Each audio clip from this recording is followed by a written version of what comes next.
بسم الله الرحمن الرحيم. طلابنا في برنامج تميز طب وجراحة الحيوانات المنزلية الأليفة. دي أول محاضرة في الريسبيراتوري سيستم في البيت أنيمال. هنبدأ أول حاجة بحاجة اسمها الكينل كاف. كينل معناها البيت اللي بيقعد فيه الحيوان أو بيسكن فيه الدوج. يعني زي ما نشوف في الصورة كده الدوجز فيه موجودة في كينل أو في إقفاص زي ما انتم شايفين. دي الإقفاص دي بنسميها كينل، عشان كده بنسميه كينل كاف.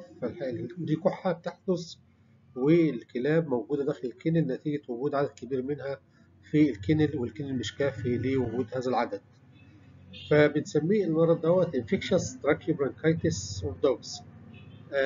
tracheobronchitis معناه انه بيصيب التراكية والبرونكاي.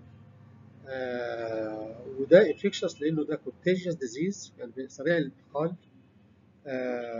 بيصيب غالبا الابر respiratory tract في الدوجز، وسببه بيبقى كومباينيشن من البكتيريا والفيروس مع بعض، والمرض بيبقى ريستريكتد على التراكية والبرونكاي، عشان كده سميناه تراكيو برونكايتس، وبيصيب الدوجز اوف اني ايج. نيجي نشوف ايه الكوزز بتاع الانفكشن تراكيو برونكايتس او الكينل كاف. نلاقي ملي بكتيريا الكوز اللي هي البورديتيلا برونكسيبتيكا. بورديتيلا برونكسيبتيكا دي عبارة عن جرام نيجاتيف بكتيريا. زي ما قلنا في الديفينيشن ان هو عبارة عن combination of viral and bacterial كوزس. هنا الفيرال كوزس عبارة عن كناين ادينو فيروس 2 والبارا انفلونزا. طب ايه اللي هيخلي الكومبينيشن ده يعمل المرض؟ يبقى عندنا حاجة اسمها predisposing factors زي الانفيرومنتال تشينجز، exposure to cold draft والهاي humidity predispose to the disease. وبالتالي after exposure to predisposing factors تبدأ تقل المناعة، يخش الأول الفيروس وبعد كده البكتيريا. يعني الترتيب المنطقي لحدوث هذا المرض الأول نتيجة الأوفر كراودنس والإكسبوجر تو environmental factors such as the cold and the high humidity. يبدأ الفيروس يعمل اتاكينج للتراكية والبرونكاي فيؤدي إلى برايمري انفلاميشن، وبعد كده يخش البكتيريا اللي هي عبارة عن بورديتيلا برونكوسيبتيكا تؤدي إلى الكينل كاف. طب الحضانة بتاعته قد إيه تقريبا؟ بياخد من 5 ل 10 أيام incubation period من ساعة دخول الانفكشن لحد ظهور الأعراض 5 ل 10 أيام. طب الأعراض تظهر على الحيوان إزاي؟ هتظهر على الدوجز كالتالي. هي اسمها كينل كف، وبالتالي العرض الأساسي في المرض ده عبارة عن إيه؟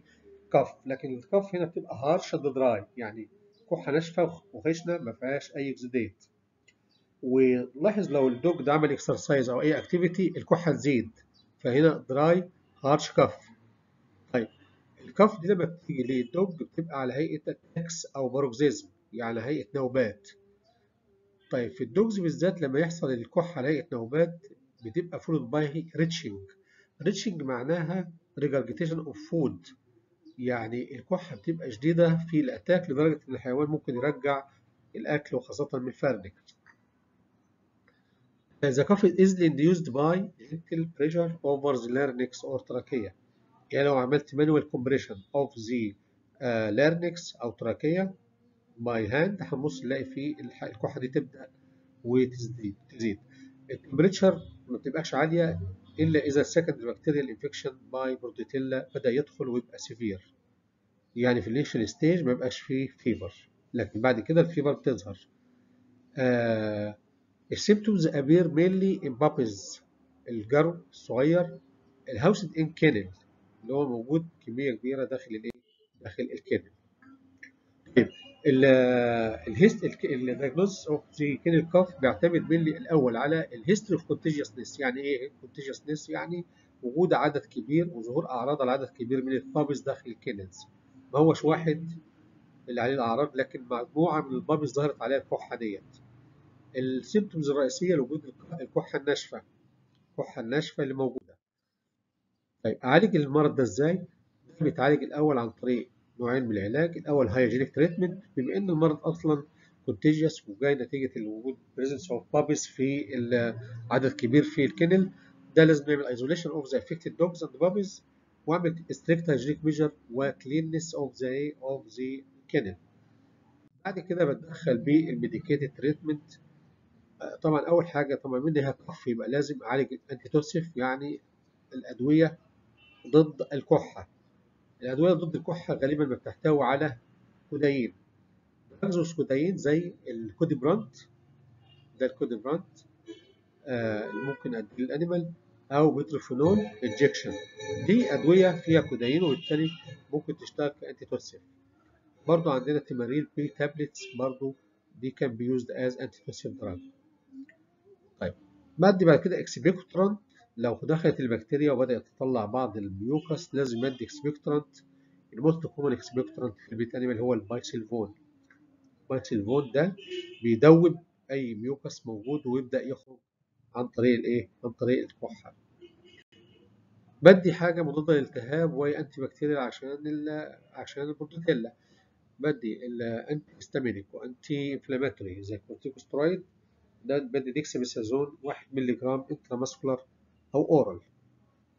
وبدي بقى هنا اهوت الايه؟